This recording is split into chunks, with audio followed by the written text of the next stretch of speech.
এটা দেখলি আপনাদের এখানে আপনাকে ঝাড়গ্রাম সিটের জন্য প্রস্তাব করা হয়েছে, আপনি সেটাও গ্রহণ করেছেন সেই প্রস্তাবটা।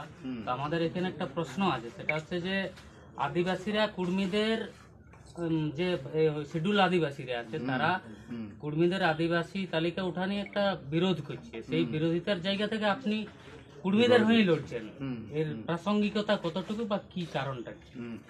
একটা কথা যে কর্মীদের যে ন্যায্য দাবি, যেটা আসল দাবি হচ্ছে, সেটাকে যে নতুন করে দাবি উঠানো হচ্ছে না। আমি যেটা ইতিহাসকার, আমি যে হিস্ট্রি জানি, ব্যাকগ্রাউন্ড জানি, যখন এই সিমলা নোটিফিকেশন নম্বর 550, নোটিফিকেশন নম্বর 550, সিমলা নোটিফিকেশন 1913 সালে প্রথম সিমলাতে নোটিফিকেশন হয় গভর্নমেন্ট অফ ইন্ডিয়া, তখন ব্রিটিশ শাসনের কালে।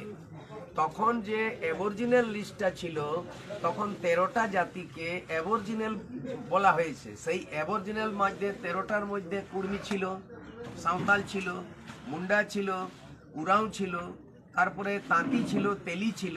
কিন্তু এখনকার দিনে 1931 পর্যন্ত সেটাকে আবার যেন ডিলিস্ট করে দিয়েছে, এবং ছোটনাগপুর টেন্ডেন্সি অ্যাক্টে ওখানে মেনশন এখনো আছে কুর্মীদের অনেক কিছু আছে, ওরা অ্যাবরিজিনাল।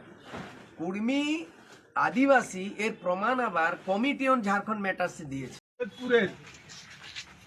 ঘোড়াবাঁধা গ্রামে সূর্য বেসরার বাড়িতে আদিবাসী কুর্মী সমাজ আমরা সবাই এসেছি, এবং আমরা আগামী যে লোকসভা নির্বাচন, ঝাড়গ্রাম 33, তাতে আমরা যে প্রস্তাব নিয়েছিলাম আদিবাসী কুর্মী সমাজ বাঁধওয়ান খাইহাটি মিটিংয়ে, সেই প্রস্তাব অনুযায়ী আজকে এই প্রস্তাব আমরা সূর্য বেসরার কাছে রাখি।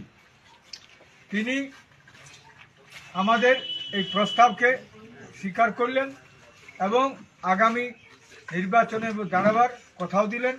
আজকে একটা ডেটও করে দেবে আগামী মিটিংয়ের জন্য। তো আমরা 31শে মার্চ ওই বৈঠক হচ্ছে, সেখানে আমরা করছি ঝাড়গ্রামে। আজ আমরা তাই আনুষ্ঠানিকভাবে বেসরাবাবুকে বরণ করে আমরা গ্রহণ করছি। এটা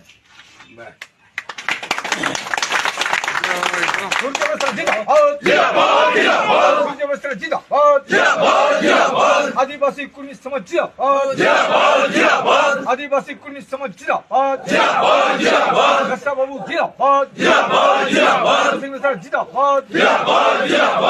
অজিত প্রসাদ মাহাতো জিন্দাবাদ। আদিবাসী মূলবাসী ভাই ভাই।